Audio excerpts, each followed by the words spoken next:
Good game to watch, I would imagine. Good game to coach, huh? They had, I thought we played really well throughout the game. We took a few too many penalties. Can't kill 9 penalties in the game. And we didn't, we only killed 8 of them. They got one on the power play. But I thought we did a good job killing penalties when we were out there. They moved the puck pretty well. We moved the puck pretty well in our power plays. This team is the best team in the nation killing penalties. I thought we had some pretty good chances in our power play. Two really solid goaltenders putting on a pretty good show. There was a lot of good opportunities by both clubs. And obviously having a chance to beat the #1 team in the nation Friday against BC, and then I told my team Thursday, we got a real good opportunity here. We got a chance. We got BC this weekend, the #1 team in the nation. And when you beat them, you can make UNH the #1 team in the nation, and then you'll have a chance to beat them on Thursday. This team is really a good team, the UNH team.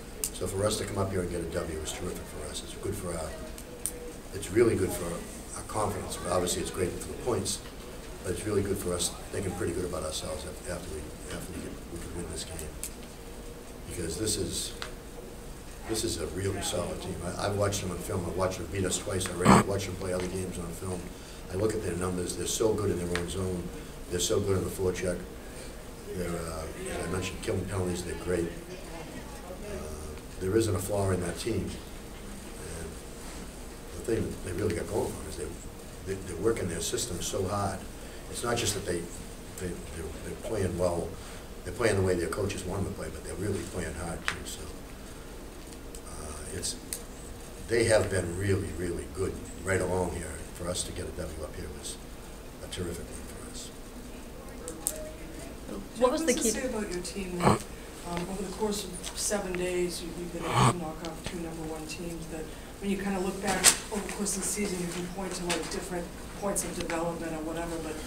Well, you know, there's no question. First of all, don't forget that we're 1-2 against UNH, and we're 1-2 against BC. We just happened to win these last 2 this weekend, and last weekend and today. So, both the teams that are ahead of us in the standings have both won the league series against us. So, but it says something that we didn't drop 3 to UNH. It says something that we were able to get 1 at home against BC. We're a young team. We're young in the goal. We're young. We got 2 freshman defensemen. We got a bunch of freshman forwards playing. We got a bunch, you know.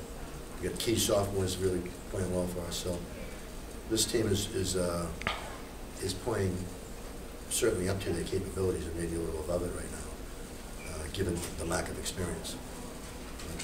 We're getting experienced every day, so it's getting better and better. I think that we're still in 3rd place in this league because those 2 teams, BC and UNH, are the 2 best teams in the league. But we just closed the gap a little bit point-wise, and we certainly closed the gap a little bit in our mind as far as who we think we are vis-a-vis those 2 teams. But what was the difference this time that helped you get through the UNH defensive zone coverage that you've talked about a lot? We didn't hang on to the puck. We tried to play a lot of more give and goes. They play a lot of layered. They've changed their D zone coverage. I think about it halfway through last year we started noticing it. Started at the beginning of the year this year. They've gotten into this semi-layered look where the first guy can get a step on somebody if you hang on to it. And if you do, and you beat that guy for a step, the other guy comes right on you. They're almost like doubling up on the puck, so there's no sense in having, you want to draw the both of them on you and then move it to somebody. And we moved it behind the net a couple of times. We moved it in the corners. We found the guy in the soft area. When we did find the points, we opened it up for ourselves. We didn't do as good a job as I would have liked finding the points. We could have moved there quicker than we did. This team is terrific, smothering people down low. We got better opportunities tonight than we had against them, for sure. What are you thinking on that last PK right there? And you go a man down, they're only down by 1. Building's rocking. Well, did you think that you're going to come out of that without letting them score? Well, I wasn't thinking we're going to overtime, no. I was thinking that we would kill it off. We killed the lunch off already. Our goaltender's been playing great. In order to get a penalty kill, you're going to have good goaltending. He made a couple of big saves there. It gets a little more hectic when it's 6-on-4 than it's 5-on-4. And I thought, a couple of times the puck stayed on one side of the ice and didn't get to the back door, but they had 2 guys waiting there all by themselves. I'm literally standing by themselves. If the puck had bounced over there, it would have been a tie game. So we didn't play it perfectly, but it's hard to play it perfectly when it's 6-on-4, and we certainly competed. Were you impressed with Gil tonight, being back on the first line? Very much so. I've been impressed with him the last 3 or 4 games, and that's why we moved him up there, because he's playing hard, and I thought he made some nice plays tonight.